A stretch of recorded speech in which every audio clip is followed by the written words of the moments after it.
The biting December air whipped around me, a stark contrast to the stifling warmth of the bar I'd just left. My breath plumed into the night as I navigated the slick, ice-dusted sidewalk. Hunter, the man I'd been seeing for a little over a month, strode beside me, his usual slightly awkward gait now exaggerated by the alcohol he'd consumed. This was our fourth, and I was increasingly sure, our final date. The initial spark, or perhaps more accurately the polite flicker, had long since died. Our first meeting, a brief coffee, had been a perfunctory vetting process, a quick scan for red flags. He'd seemed normal enough, if a little quiet. The second, drinks at a lively pub, had allowed for a comfortable buzz that smoothed over any nascent unease. The third, dinner, was where the cracks began to show. His gaze, once simply intense, started to feel heavy. His laughter, initially charming, now struck me as a touch too loud, a beat too long. There was a subtle shift in his demeanor, a quiet intensity that felt less like attentiveness and more like an unnerving possessiveness. He'd kissed me goodnight then, a chaste, almost impersonal touch of lips, and I'd convinced myself that because I'd allowed it, the date must have been salvageable. I remember the internal monologue, a desperate attempt to rationalize away the gnawing feeling in my gut. It's just nerves, he's probably shy, maybe I'm overthinking things. But by the time tonight rolled around, the rationalizations had worn thin, exposing the raw, unsettling truth. Tonight, I was acutely aware of every off-kilter mannerism. The way his eyes, when he thought I wasn't looking, would fix on me with an almost predatory focus. The way he'd lean in too close when he spoke, invading my personal space, his breath warm with the scent of stale beer. He'd started drinking heavily, glass after glass disappearing as the evening progressed, and with each refill, his touch became bolder, his attempts to kiss me more insistent. I've never been one for public displays of affection, especially not in a crowded bar, and his persistent advances, despite my polite rejections, grated on my nerves. His hand would slide from my arm to my lower back, linger for too long, then move to my thigh, each subtle encroachment an electric jolt of discomfort. My polite deflections, a gentle turn of the head, a slight shift of my body, were met with a baffling persistence. He's not getting the hint, I thought, a cold dread beginning to coil in my stomach. The air around us, once filled with the convivial murmur of other patrons, now felt thick with an unspoken tension, an unspoken demand. I finally feigned exhaustion, hoping it would be a clear enough signal. "I'm really tired," I'd mumbled, pushing back from the table. "I should probably head home." He'd finally, reluctantly, asked for the check, paid, and we gathered our coats. The relief that washed over me was immediate and profound, a wave of liberation as I imagined the safe confines of my car, the drive home, the sweet solitude of my apartment. But the night, I was about to discover, was far from over.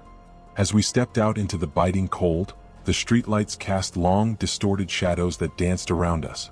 The distant city hum felt oppressive, a dull throb in my ears that mirrored the anxious pounding in my chest. We were walking towards the parking lot across the street, a vast expanse of asphalt dotted with the gleaming shells of parked cars. The familiar, comforting scent of damp earth and exhaust fumes filled the air, a stark contrast to the cloying sweetness of his cologne. Just as I reached for my car keys, his hand shot out, grasping my arm firmly, his grip surprisingly strong. My heart lurched. "Can we go home together?" he blurted out, his voice thick with a drunken urgency that was both desperate and demanding. The directness of it, the utter lack of preamble or subtlety, caught me off guard. My mind raced, searching for an excuse, a diplomatic way to extricate myself from this increasingly unsettling encounter. "Not tonight," I said, trying to keep my voice even. "I'm really tired and I have work tomorrow." A lie, of course. My only work tomorrow was catching up on a backlog of true crime podcasts and perhaps reorganizing my ridiculously overflowing bookshelf. But he wasn't deterred. He pressed on, his voice dropping to a low, insistent murmur. "I'll drag you to work, I promise. Just come back with me." The audacity of it, the sheer, unbridled presumption, sent a shiver of genuine fear down my spine. It was absurd whether he was drunk or not. The image of him, impaired and behind the wheel, also flashed through my mind, adding another layer of discomfort to an already deeply troubling situation. In that moment, the decision solidified. There would be no next time. This was it. I pulled my arm free, a polite but firm gesture, and walked a little faster towards my car. The click of my heels on the asphalt echoed loudly in the stillness, each step a declaration of my desire to escape. As I fumbled with my keys, I glanced back. He was still standing there, watching me, a motionless, dark silhouette against the glow of the distant streetlights. The unnerving intensity of his gaze was palpable even from a distance. I slid into the driver's seat, the familiar scent of my car, a faint mix of vanilla air freshener and old coffee, a comforting blanket. I started the engine, the low rumble a reassuring thrum beneath me. Pulling out of the parking lot, I drove slowly, cautiously, not because I was drunk, I'd only had a couple of drinks, but because the lingering unease had heightened my senses, making me hyper-aware of my surroundings. My eyes darted to the rearview mirror, scanning for police, a habit born from a deeply ingrained fear of unexpected trouble. That heightened vigilance, ironically, was what allowed me to notice it. The same car, a dark sedan, was behind me. After 3 turns, 3 deliberate attempts to shake off any potential tail, it was still there. My heart began to hammer against my ribs. At a stoplight, as the red glow illuminated the interior of the vehicle behind me, I recognized it. Hunter's car. A cold wave of adrenaline washed over me, a surge of pure, unadulterated dread. This can't be happening, I thought, my mind racing. I pulled out my phone, my fingers fumbling on the screen, and typed a quick text. "Are you following me?" The reply came almost instantly, a chilling confirmation of my worst fears. "Yes, I just want to make sure you get home okay." The words, seemingly innocuous, felt like a threat, a twisted justification for an utterly unacceptable act. I called him, my thumb pressing the green icon with a trembling urgency, but it went straight to voicemail. The disembodied ring, the silence on the other end, only amplified the surreal horror of the situation. This was beyond weird, it was genuinely, undeniably creepy. My hands tightened on the steering wheel, knuckles white. The streetlights blurred into streaks of light as I continued to drive, a desperate attempt to maintain a semblance of normalcy. But the normalcy had shattered, replaced by a suffocating sense of violation. He was following me. Not just following, but admitting to it as if it were a perfectly reasonable, even chivalrous act. My mind screamed in protest. This isn't concern, this is control. This is possessiveness wrapped in a flimsy veneer of care. I pulled over to the side of the road, the gravel crunching under my tires, and typed another message, my fingers shaking with a mixture of fear and growing anger. "Stop following me. I'm fine." His car, a dark, hulking shadow, stopped abruptly in the middle of the street behind me, its headlights blinding in my rearview mirror. For a second, a long, agonizing second, he just sat there, presumably reading my text. The silence was deafening, broken only by the frantic thumping of my own heart. Then, with a sudden lurch, his car pulled away, the engine revving as he sped off into the night. He didn't text back immediately. The silence from his end, after the unsettling flurry of his earlier messages, was almost as disquieting as his presence had been. I drove the rest of the way home in a fog of disbelief, my senses on high alert, every shadow seeming to twist into a menacing shape, every distant sound a potential threat. It wasn't until I was safely in my apartment, locked inside, the familiar sounds of my own space a small comfort, and had slipped under the covers of my bed that my phone buzzed. It was Hunter. The message read, "I hope I didn't weird you out tonight, sorry I got so drunk, next time we should do something a little more low-key like dinner at my place or something." The audacity. The sheer nerve. He'd acted like a stalker, admitted to it, and now he was trying to spin it into a casual invitation for a 5th date at his place, no less. A cold, hard certainty settled in my stomach. There would be no next time. I didn't respond. I simply stared at the message, the words mocking me with their casual disregard for my discomfort. The next morning, as the first rays of sunlight pierced through my blinds, my phone buzzed again. Another message from him. "Oh no, is the vibe dead?" I still hesitated. Part of me, the part that still clung to the notion of politeness, wanted to craft a gentle rejection, something that wouldn't sting too much.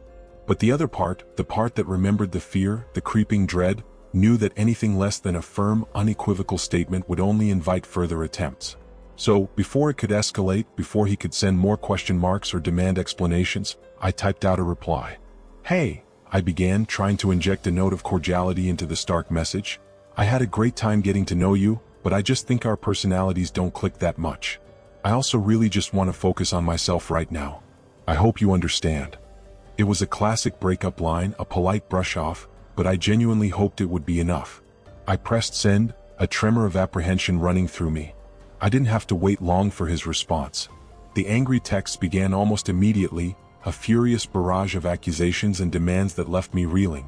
The worst of them, a chilling testament to his self-centered rage, read, No, I don't understand. You strung me along for 4 dates to tell me that. How about you pay me back half of everything I bought for you then?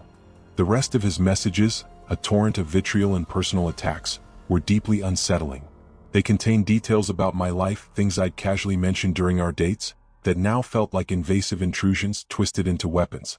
The specificity of his anger, the way he weaponized shared confidences, was enough to prompt me to do what I should have done days ago. I blocked him. I hit the button with a finality that felt like severing a poison limb, a desperate act of self-preservation. I exhaled a long, shaky breath, convinced that this was the end of it. The toxic tide I believed would recede. But I couldn't have been more wrong. The reprieve was brief, a mere whisper of peace before the storm truly broke. Almost immediately after I blocked him, my phone began to ring. No caller ID. Relentless, insistent calls, one after another, a silent siege that echoed the aggression of his texts. I ignored them all, my phone vibrating ominously on my nightstand, a constant reminder of the unseen presence that still clung to me. I clung to the hope that if I simply ignored him, he would eventually give up, his attention drawn to another, more receptive target. After what felt like an eternity but was probably only a few hours, the calls finally stopped. A fragile sense of calm settled over me. He's finally gotten the message, I thought, a wave of weary relief washing over me. The next day, as I pulled into the driveway of my parents' house after work, a prickle of unease returned. My parents were out of town, and the house, usually bustling with their presence, felt unnervingly quiet, a vast, echoing space. My gaze fell upon the front stoop. There, nestled against the weathered wood, was a bouquet of crimson roses, their petals unfurling in the afternoon sun, a stark contrast to the faded green of the welcome mat. And tucked amongst the vibrant blooms, a small, cream-colored card. My breath hitched. A cold dread seeped into my bones, replacing the tentative relief of moments before. He knew where I lived. The realization hit me with the force of a physical blow. I had never, not once, given him my address. This wasn't a random act of kindness. It was a calculated, invasive gesture. In his warped mind, he must have believed this grand gesture would come across as charming, a romantic plea for a second chance. But to me it was terrifying.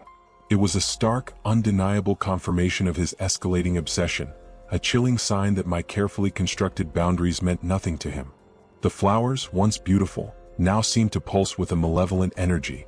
My hands trembled as I picked up the card. His familiar, looping script filled the small space, an apology laced with a desperate plea for another opportunity. Each word felt like a violation. The air around me seemed to thicken, heavy with an unseen threat. I took a shaky breath, forcing myself to push past the shock and fear, to react decisively. I pulled out my phone, my fingers flying across the keypad, and crafted a final, unequivocal message. This wasn't a breakup text. It was a warning. Please do not contact me anymore and never come to my house again, I typed, my voice in my head firm, resolute. If you do, I will file for a restraining order. I blocked his number immediately after hitting send, not wanting to see any furious, desperate, or manipulative replies. I wanted him out of my life, completely, irrevocably. I thought, with a desperate hope, that this would finally be the end of it. That the threat of legal action, the finality of my words, would be enough to deter him. But I couldn't have been more wrong. The true nightmare, the one that would haunt my waking hours and invade my dreams, was just beginning. The days that followed were a precarious truce. Each creak of the house, each distant car alarm, sent a jolt of anxiety through me. My parents were still away, and the vast silence of our home, with its sprawling rooms and high ceilings, felt less like a sanctuary and more like a cavernous echo chamber for my mounting unease. My bedroom, a loft perched at the highest point of the house, usually a comforting retreat, now felt exposed, vulnerable. I tried to dismiss the lingering fear as paranoia, a residual effect of the recent unsettling events. But the insidious feeling that I wasn't truly alone, even when I knew I was, clung to me like a shroud. One night, a particularly cold and blustery evening, I finally succumbed to a restless sleep. The wind howled outside, rattling the windows and making the old house groan and creak like a ship at sea. I awoke abruptly, jolted from a deep slumber by something, though I couldn't immediately pinpoint what it was. A faint, almost imperceptible sound, a disturbance in the profound quiet of the night. My heart began to thrum in anxious rhythm against my ribs. I lay absolutely still, straining my ears, trying to decipher the source of the subtle disruption. Was it just the house settling? The wind? Then I heard it again, undeniably. A faint, almost imperceptible sound of a door opening from downstairs. Not an external door, but one from inside the house, one of the many doors that led to the various rooms. A jolt of icy dread shot through me. Nobody was supposed to be home. Even in my sleep-addled state, the implication was immediate and terrifying. Intruder. My breath hitched in my throat. Every fiber of my being screamed for me to flee, to make noise, to do something. But a more primal instinct, born of pure terror, took over. I slid silently from my bed, a phantom on the carpeted floor, and shimmied under the dusty haven of the bed frame. The space was cramped, the air thick with the scent of old carpet and forgotten things, but it offered a fragile illusion of safety. My hand instinctively reached for my phone, my fingers fumbling with the lock screen. I dialed 911, my heart hammering against my ribs, each beat a thunderous drum in my ears. As the line connected, I frantically texted everyone in my family, "Who's home?" The words were barely out of my mouth when I heard another sound, distinct and chilling. A distant creak, then a faint rustling from one of the other bedrooms upstairs, not far from mine. It was impossible, wasn't it? And then the ultimate horror. My bedroom door, which I was certain I had closed, slowly, silently swung open. Footsteps, heavy and deliberate, began to ascend the carpeted stairs outside my room. Each soft thud was magnified in the terrifying silence, a relentless countdown to an unknown horror. When the footsteps reached the top step, they paused. The silence that followed was even more agonizing than the sounds had been. The entire room was carpeted, muffling any further movement. I squeezed my eyes shut, holding my breath, my hands clamped over my mouth to stifle even the smallest sound. I could feel my heart racing, a frantic bird trapped in my chest. Then, the unmistakable sound of the drawers next to my bed beginning to open, one by one. The clatter of objects being shifted, the quiet scrape of wood against wood. And then a low, guttural murmur, barely audible, yet piercingly clear in the stillness. God damn it. In that instant, a horrifying thought pierced through the fog of my terror. The voice sounded so familiar. A chilling realization solidified in my mind. That might have sounded like Hunter's voice. The possibility, however faint, was enough to send a fresh wave of ice-cold dread washing over me. I remained frozen, a statue of pure fear, praying with every fiber of my being that my phone wouldn't light up with a notification, wouldn't betray my hiding place with a sudden chime. The rustling sounds continued, closer now, emanating from the dresser next to my bed. He was going through my things systematically, deliberately, a brazen invasion of my most private space. I imagined his hands touching my clothes, my personal belongings, his presence defiling everything. The thought made my stomach churn with a sickening blend of anger and disgust. Then the bed above me shifted. A slight creak of springs, a subtle depression of the mattress. He was sitting down. On my bed. I stared, wide-eyed, at the faint outline of two shoes visible through the bed skirt, dark shapes in the oppressive gloom. Even in the near-total darkness of the room, they were unmistakably there, a concrete manifestation of the nightmare above me. I don't know what he was doing on the bed, what he was searching for, or what he was thinking.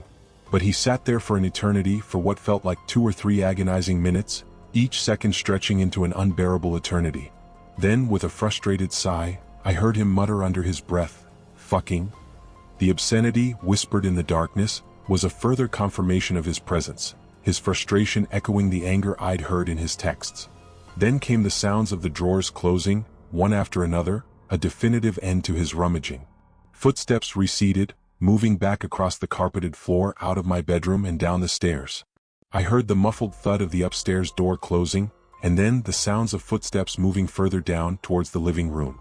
He was still in the house. My heart was still hammering, but a sliver of courage, born of sheer desperation, finally broke through the paralyzing fear. I carefully, silently retrieved my phone. Still whispering, I called 911 again, my voice barely audible as I relayed the terrifying events that had just unfolded. "He's still in the house," I rasped into the receiver, the words catching in my throat. I stayed on the line, huddled under the bed, for what felt like an unbearable 10 to 15 minutes, listening to the muffled sounds of the house, straining to hear any movement. Finally, a distant siren wailed, growing louder, closer. Then a knock on my front door. It was the police. Even then, the walk from my bedroom down the stairs to the front door felt fraught with danger, each step a potential encounter. I let the officer in, his uniform a sudden beacon of safety in the dim light of my living room. I relayed every detail, every chilling moment, my voice still trembling but growing stronger with each word. He listened patiently, his expression serious, his gaze sweeping the room with a practiced eye. He began a methodical sweep of the house, his flashlight beam cutting through the darkness, illuminating every corner, every shadow. Another officer arrived, a female officer, and together they systematically searched every room, every closet, every possible hiding spot. The discovery was chilling. Every single window in the house was unlocked. And the dining room window, a large, expansive pane, was big enough for someone to crawl through. The thought of him squeezing through the overgrown bush outside, then contorting his body through that window, sent a fresh wave of disgust through me. It was a blatant, undeniable act of premeditated intrusion. I gave my verbal statement, a detailed recounting of the past few weeks, the texts, the calls, the flowers, the terrifying night. I was given a report number, a cold, official stamp on the surreal horror of the situation. They left, their flashing lights disappearing into the night, leaving me alone in the silent, violated house. When my parents returned home the next day, their faces etched with worry and exhaustion, they already knew everything. My frantic texts, my choked phone calls from under the bed, they had received them all. The relief of seeing them, of being able to finally collapse into their embrace, was immense, but it did little to dispel the lingering chill that had settled deep in my bones. We went to the police station, armed with my report number and a thick file of evidence. Screenshots of Hunter's aggressive texts, including his chilling admission that he was following me home. The officers listened, their expressions grim, their words a practiced reassurance that they would investigate. But a caveat hung in the air, a subtle disclaimer that dulled the edge of their promise. Without solid proof it was him inside the house, it's tricky. The case, as they subtly implied, would be a challenge. And indeed it felt like it lost steam almost immediately. Despite the overwhelming circumstantial evidence, the fear I'd endured, the undeniable violation of my home, the lack of a definitive, irrefutable smoking gun, a fingerprint, a dropped item, a witness, meant the official investigation stalled. It was a frustrating, disheartening reality, but one that left me with a profound sense of helplessness. However, one tangible measure of protection was achieved. I successfully obtained a restraining order against him. The legal document, forbidding him from contacting me or coming within a certain distance, was a small victory, a flimsy shield against an unseen threat. I was advised, sternly, to never accuse him of having broken in, nor to ever contact him again. It was a bizarre, almost victim-blaming directive, but I understood the legal implications. I complied, and thankfully he did too. From that point until the day I finally moved out of my parents' house, a shadow lingered. Every creak of the floorboards, every rustle of leaves outside, every unfamiliar car driving slowly down the street, sent my heart racing. I was constantly on edge, hyper-aware, convinced that he was still out there, lurking, watching, a silent, unseen predator. The fear of him appearing, of finding me again, was a constant companion. Even today, years later, living in a new city far from that house, I still occasionally feel a prickle of unease. A sudden glance at a stranger with a similar build, a car that seems to follow me for too long, the echoes of that terrifying night still reverberate, a chilling reminder that some scars never truly heal. This experience, this deep-seated fear that still occasionally surfaces, began years ago, back when I was a naive sixth grader, barely on the cusp of understanding the complexities and dangers of the world. It was Halloween week, a time usually filled with the giddy anticipation of candy and costumes, but for me, it became the genesis of a recurring nightmare. I volunteered after school along with my friends to decorate the school's haunted house for the annual Halloween carnival. The promise of free pizza and the chaotic fun of transforming a drab classroom into a frightful spectacle was a powerful draw. Among us there was another kid, a boy I'll call Chris. He was funny, seemingly harmless, and for the duration of our after-school decorating sessions, we got along well. He never gave me a single reason to feel uneasy. He was just another kid sharing laughs and pizza. Fast forward 2 weeks. The Halloween festivities were over, the haunted house dismantled. I was walking through the school hallway when a group of excitable girls from my grade swarmed me, their faces alight with conspiratorial grins. "You have a secret admirer," they squealed, their voices a symphony of adolescent excitement. "He's going to text you tonight." My heart fluttered with a mix of curiosity and girlish anticipation. Who could it be? Later that night, as I prepared for bed, my iPad buzzed. A notification from Messenger, the only app one used to communicate with my parents when I was home alone. The message was from Chris. I'd completely forgotten I'd added him on Facebook on Halloween, a casual exchange of digital friendship. I opened the message. "Maya, I need to talk to you." My brow furrowed in concern. "Yeah, what's going on? Everything okay?" I replied quickly, genuinely worried. To this day, I wish I hadn't. The typing bubbles appeared, hovering for what felt like an eternity, 2 agonizing minutes that stretched into an eternity. And then the message came through. It was a long, rambling paragraph, a confession that made my blood run cold. He declared his love for me, explaining how I'd been driving him crazy since Halloween. He detailed his attempts to impress me during recess, his flashy soccer moves, his desperate bids for my attention, all of which I'd been completely oblivious to. I was growing tired of being ignored, he wrote, the words twisting in my stomach. The message culminated in a chilling proposition. "I want you to notice me, so I guess what I'm trying to say is, will you be my girlfriend?" I cringed, physically recoiling from the screen. What the hell? I barely knew this kid. We drifted apart long ago. My mind raced, searching for the gentlest way to let him down, to spare his feelings, though even then, a knot of unease was forming in my stomach. I replied carefully, "I don't like you like that, and I just want to be friends." His response was immediate and angry. He bombarded me with why questions, each one demanding a reason, a justification, a deeper explanation for my rejection. I kept coming up with platitudes, trying to soften the blow, until he finally, thankfully, stopped responding. The next morning was a nightmare. Chris's friends, a phalanx of elementary school enforcers, surrounded me, their voices laced with an unsettling mix of taunt and genuine belief. "Chris wants to kiss you," they'd chant, their words echoing through the bustling hallways. He'd apparently told the entire grade his intentions, and that he'd do it, even if it meant cornering me. The words felt like a direct threat, a violation before it even happened. I ran to my teacher, my voice trembling as I recounted the disturbing confession. She advised me to stay inside during recess and lunch, and to run back to the classroom if he even came close to me. It wasn't enough. I reported him to the principal, who promised immediate action. A sliver of relief, a fragile hope, settled over me. I lived directly across the street from the school, a fact everyone, including Chris, knew. This proximity, once a convenience, now felt like a vulnerability. Later that week, as I walked home from school, the air heavy with the promise of autumn, I felt an almost imperceptible prickle on the back of my neck. I dismissed it as paranoia. I hadn't even been inside my house for 2 minutes before a loud, insistent knocking rattled my front door. I peered through the window just in time to catch a glimpse of someone ducking behind a parked Cadillac across the street. It had to be Chris. He'd followed me. My mom opened the door to find a piece of paper on the stoop, addressed to me. I read it aloud. There was a surprise waiting for me under the Cadillac in my driveway. The Cadillac, my brother's prized possession, sat gleaming in the driveway. My mom checked, finding nothing. But after that day, my brother's Cadillac mysteriously stopped working.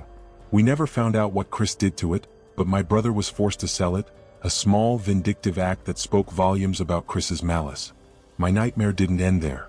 Chris's friends continued their relentless harassment, badgering me to give him a chance, to believe he'd treat me right.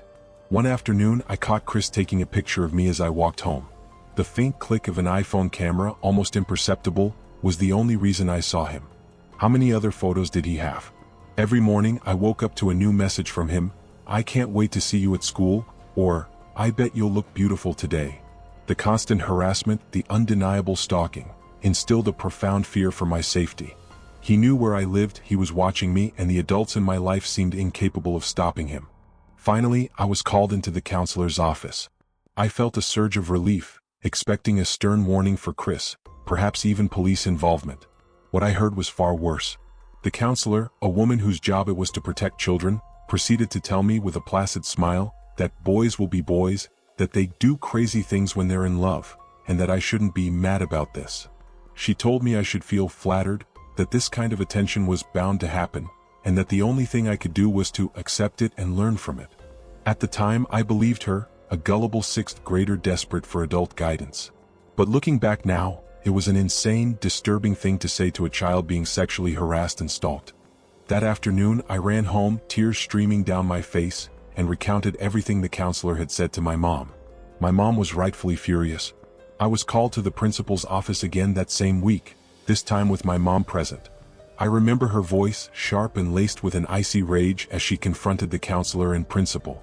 "What are you waiting for?" she demanded, her voice echoing in the silent office. for something bad to happen to her before you do something? She pressed them, demanding to know why it was taking so long for action to be taken. They both remained silent, their faces impassive. My mom ended the confrontation by threatening the counselor, telling her never to speak to me again unless she was present. But despite my mom's fierce advocacy, I don't believe the school ever truly punished Chris. He essentially got away with everything, a bitter pill that still enrages me to this day. But the nightmare wasn't over. One night during the weekend, my parents were out shopping, and I was about to go to bed after watching a YouTube video on my iPad when I heard something at my window. I was on the second floor, so this was especially strange. The only thing that ever hit my window were birds flying into it accidentally. I sat up, listening intently. Then it happened again. It sounded as if someone had thrown something at the glass. Then again and again. Consistent thuds, rhythmic and unsettling, like a sinister heartbeat. It was starting to freak me out. I finally mustered the courage to get up from my bed and peeked through the curtain. My heart plummeted into my stomach. Below, on the lawn, illuminated by the distant streetlights, was Chris holding a handful of rocks, looking up at my window. He had somehow figured out which window was mine. He was about to throw another when he saw me. I could see his lips moving, almost imperceptibly, as if he were trying to say something, but I didn't stop to try and decipher it. I remember scrambling to check every window and door, ensuring they were locked. Thankfully, they were. When I returned to my room, my iPad buzzed. 4 messages from Chris. Why did you leave? I just want to talk. I'm sorry, all they wanted was a kiss, please forgive me, you are not who I thought you were. Bye. The last message, a twisted blend of apology and accusation, was the final straw. I blocked him. Thankfully, I never had another incident with him, though I had to endure seeing him throughout the entirety of my schooling from 6th grade to senior year. The last I heard about him was that he was arrested, God only knows for what. But the saddest and scariest part of my story is the fact that a school counselor, a supposed protector of children, was comfortable telling me that this kind of behavior was a compliment, a learning experience for a young girl. I just hope that woman no longer works with children, and that I never have to see Chris again.